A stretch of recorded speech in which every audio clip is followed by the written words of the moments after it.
Everyone is building the same AI businesses. ChatGPT wrappers, copycat content mills, image generators, generic automations. But those markets are already red oceans. They're saturated, they're bloody, prices racing to zero. And if you only look closer, you would see that the biggest AI wins are not in Silicon Valley. They're not sexy startups. They're happening in industries nobody's even paying attention to. In 2025, for example, a waste management company rolled out Grey Parrot's AI vision systems to track and sort waste with 99% accuracy. And instead of hiring teams to manually check trash samples, the AI ran 24/7 with 99% accuracy. The same year, painters started using Beam AI's estimator. What used to take hours of measuring and quoting got cut by 90%, which meant contractors could process 30% more projects with the same crew. I mean, these are maybe not the type of unicorns that you would voluntarily bring up at a party, but they're boring businesses your neighbor runs. Waste recyclers, painting contractors, the people you would never expect to be on the cutting edge of AI, but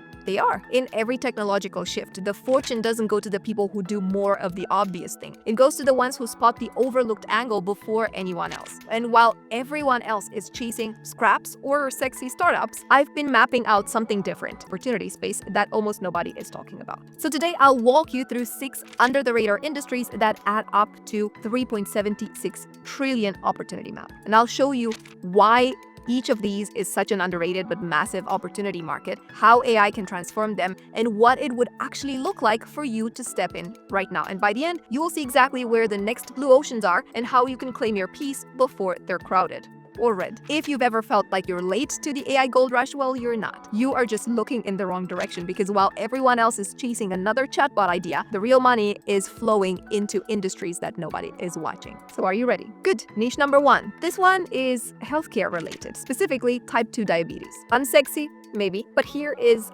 what shocked me. It's one of the fastest growing health challenges on the planet, and AI can pretty quickly transform it. So let's look at the facts. Type 2 diabetes affects over 589 million adults globally today, and that number is projected to hit 853 million by 2050, according to the International Diabetes Federation report and WHO report 2024. I mean, in the US alone, diabetes costs the healthcare system more than $413 billion annually, according to CDC. And the daily pain point, I think, is meal planning. Patients know they need to manage diet, but 80% of them fail to stick to nutrition guidelines long-term because it's too complex in order to track food, track portions, blood sugar impact. But there is a massive opportunity for AI, because instead of generic diet sheets, imagine a tool that takes a patient's blood glucose data, food preferences, maybe even local grocery prices, and then spits out personalized day-by-day meal plans. I mean, we're already seeing AI diet coaches in the wild. In early 2025, startups like January AI began piloting AI-driven nutrition platforms that are able to predict blood sugar responses to meals and recommend alternatives in real time. And I think we read that in TechCrunch back in January. So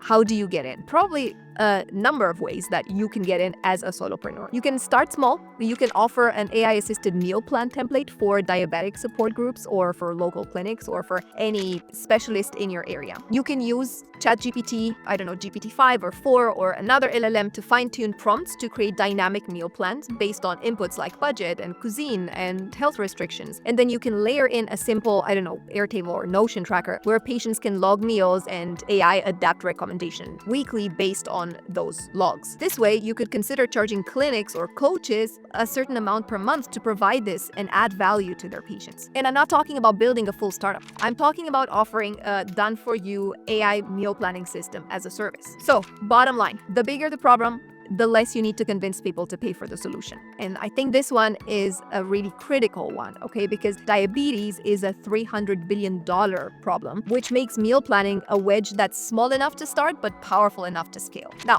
niche number 2. I hinted at this earlier, but I want to come back because I think it's a massive opportunity. So look, everyone wants to build the next shiny AI app.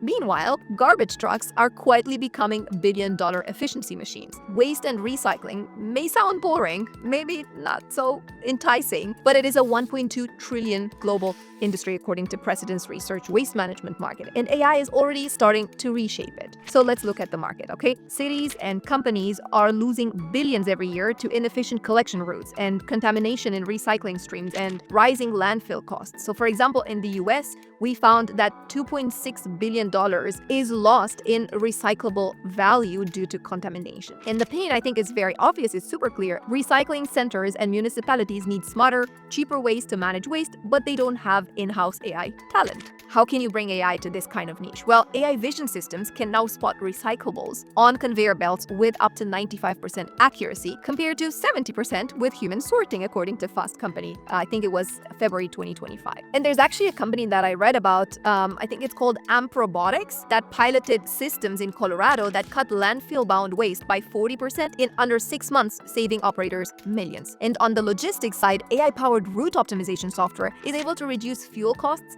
for waste haulers by 10 to 20%, according to Reuters. How do you get in? Well, it might not seem so straightforward, but you could consider starting by offering an AI audit service for local recycling facilities or for small waste contractors. And you can use off-the-shelf computer vision APIs, I don't know, like Google Vision, for example, to run sample tests on sorting accuracy. You can build custom dashboards in Notion or Airtable to help keep track of those contamination rates. And you can position it also as a monthly retainer service, so you can charge a certain amount per month for AI optimization reports and continuous tuning. You can also upsell, so you can partner with hardware providers like Amp or Grey Parrot, and then you can charge integration fees when your client scales. So look, if you can turn trash into savings, I believe that you can build something that no CFO will be able to ignore. And I know waste is not sexy, but it's predictable, it's regulated, and it's everywhere, which means AI is not an option here. It's not an opportunity, it's a necessity. So let's jump to niche number 3. This one is also not a sexy one, but Airbnb hosts, schools,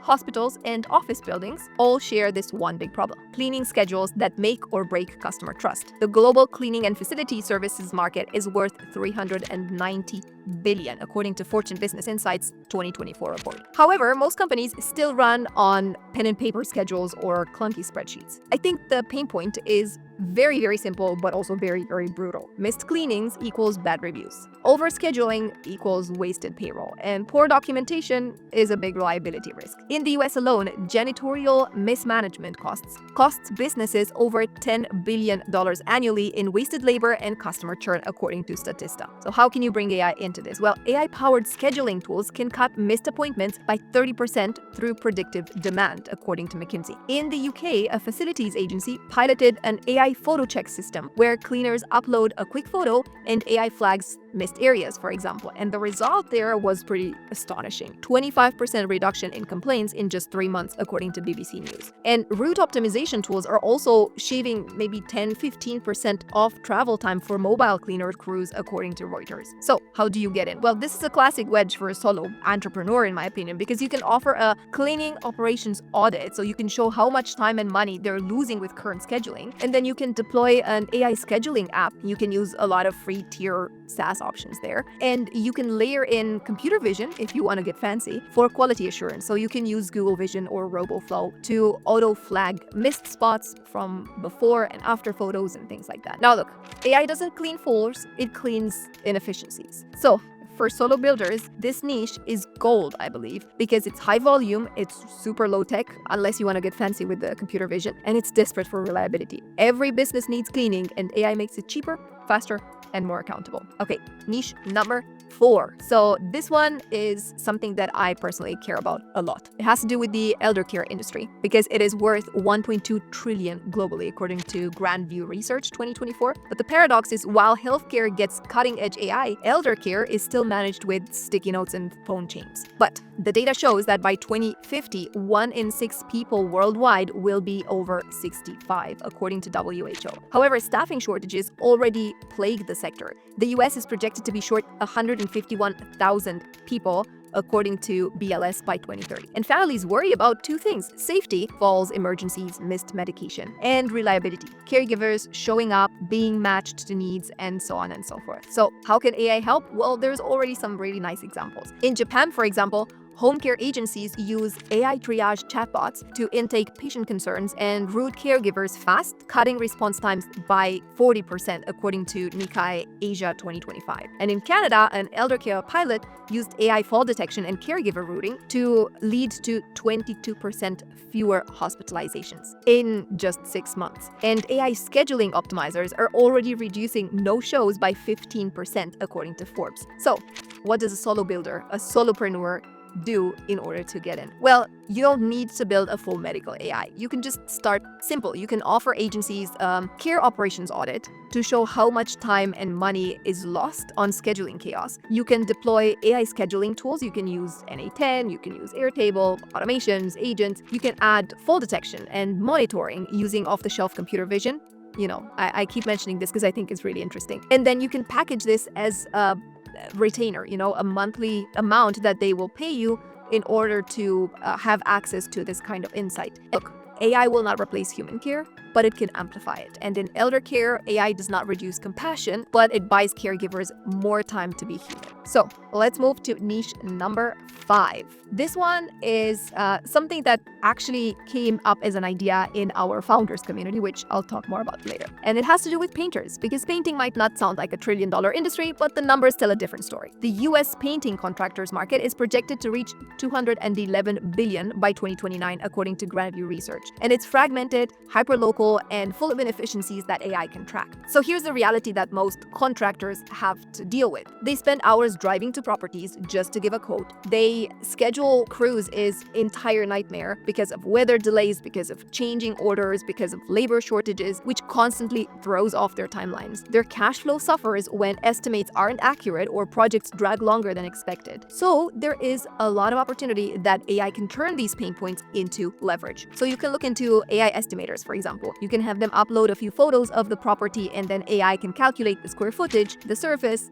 generate a ballpark cost instantly, and then there is no more wasted trips. You can look into offering scheduling assistance, for example, where you can pull in weather data and crew availability and job priorities to dynamically reassign teams so downtime gets slashed. Or you can look into customer transparency, basically looking into automated updates via SMS or email if they use email to keep clients in the loop, cutting down on angry calls. So how do you get in? Contractors are not tech savvy. They just want something simple that saves them time and helps them close jobs faster. So here, a good business model, I believe, would be to offer estimation and scheduling AI software, which could be powered by computer vision or just an LLM. We've actually tried that just with LLMs, and it works pretty decently just based on photos. And then you can charge a certain amount per month per contractor, depending on the company size, for them to be able to use that feature. Or you can also upsell custom reports if you want to give them insights that they can make decisions off of. Even a modest product can outperform their current manual process, so you will be able to bring them from the 2000s into the current day. I mean, painters don't need AI transformation. They just need help showing up on time and quoting accurately and keeping crews busy. That is exactly what AI can do, and they will pay for it. Now, niche number 6. This is something that seems and sounds fancy, but it's so critical. I mean, think plumbers, landscapers, roofers, dentists, painters, HVAC companies. Their lifeblood are reviews. One bad review that goes unanswered can lead to them losing trust. Dozens of great reviews across platforms lead to a steady pipeline of new clients. But the problem is that most of these businesses do not manage reviews consistently. They don't reply, they don't request feedback, and they definitely don't analyze trends. So you can look into reputation management and use AI